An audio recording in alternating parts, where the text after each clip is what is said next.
অনুরাগের ছোঁয়া ধারাবাহিকের নতুন পর্বে দেখা যায় যে সূর্য যখন দীপার সাথে কথা বলে ঠিক সেই সময় কাজের মেয়ে এসে বলে মিশকা ম্যাডামের বেবি কেমন যেন করছে।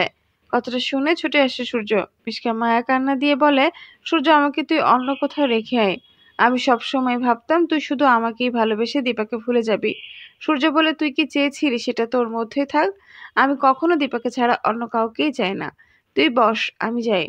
আড়াল থেকে সবকিছু শুনে খুশি হয় দীপা। ওদিকে অর্জুন কিন্তু তার বন্ধু ড্রাইভারকে নিয়ে কাঠি আইসক্রিম খেতে খেতে গল্প করে। অর্জুনের কাছে জানতে চাই সে কেন বিয়ে করছে না, তাকে কি কেউ কখনো ঠকিয়েছে। জবাবে অর্জুন বলে, না, আসলে ঠকায়নি, কারণ ওকে তো বলাই হয়নি ওর নাম দীপা। ড্রাইভার বলে, আমি ওকে খুঁজে বের করবই। মন থেকে কাউকে ভালোবাসে তাকে পাওয়া যাবেই। এদিকে দীপা কিন্তু লাবণ্য সেনগুপ্ত বলে, আসলে আমি কখনো শান্তি পাবো না।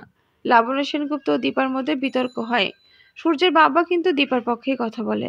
মিশা কিন্তু ছেলেকে ইচ্ছা করেই কাঁদাচ্ছে। সোনা রূপা চলে এসেছে রুমে। রূপা কোলে নিয়ে থামিয়ে দিল। মিশকা এসে বলে, ওকে তুমি নেবে না, দাও। রূপা বলে, তুমি পচা, এখানে কেউ তোমাকে ভালোবাসে না, তারপরেও তুমি কেন আছো। পরে মিশকা কিন্তু বেবিকে লুকিয়ে রেখে নিচে নেমে এসে বলে, বেবিকে কোথাও খুঁজে পাচ্ছি না। রূপা সোনা ওকে কোল নিয়ে খেলছিল, তারপর ওকে আর পাচ্ছি না। রূপা বলে, আমি তো বেবিকে পচা আন্টির কাছে দিয়ে চলে এসেছি।